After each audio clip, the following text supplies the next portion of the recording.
Hello ទាំងអស់គ្នាចឹងថ្ងៃហ្នឹងគឺយើងមករៀនពី clear លក្ខការសម្ងាត់មួយគឺ clear ហ្នឹងគេថា a little bird told me a little bird told me បើយើងប្រែ clear ហ្នឹងធម្មតាទៅវាថាបាក់សីតូចប្រាប់ខ្ញុំចឹងបានប្រាប់ខ្ញុំអីមួយណាចឹងក្នុង clear ហ្នឹងគឺយើងប្រើដើម្បីលក្ខការសម្ងាត់អីមួយឧទាហរណ៍ថាពេលយើងដឹងអីមួយចឹងហើយគេសួរយើងថាដឹងមកពីណាយើងចង់លាក់ថា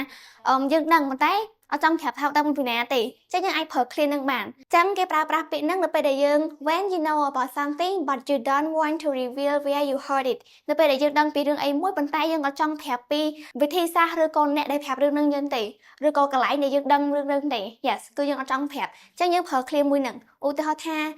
a little bird told me you are getting married congratulations ណាខ្ញុំបានដឹងថាអ្នកជិតរៀបការហើយអបអរសាទរផងចឹងថ្ងៃហ្នឹងមានន័យថាគឺយើងដឹងការរៀបការរបស់គេគេអត់ទាន់ប្រាប់ទេប៉ុន្តែយើងដឹងហើយយើងអត់ចង់ប្រាប់គេថាដឹងពីណាទេចឹងយើងអាចថា a little bird told me you are getting married ហើយគេថា congratulations ចឹងទៅហើយមួយទៀត how did you know about the surprise party តើអ្នកដឹងពី party ដែលគេ surprise នឹងអ្នកដោយរបៀបណាទៅចឹងទៅពេលនេះថាយើងដឹងប៉ុន្តែអត់ប្រាប់ទេយើងចង់ឮអីចឹងណាគេថា a little bird told me a little bird told me ខ្ញុំដឹងគឺដឹងហើយ yes ចឹងប្រយោគសំណួរហ្នឹងគេសួរថាថៃបានយើងដឹងរឿងហ្នឹងតែយើងចង់លាក់ចឹងយើងឆ្លើយមួយម៉ាត់ថា a little bird told me ចឹងប៉ុណ្ណឹងរួចរាល់ហើយ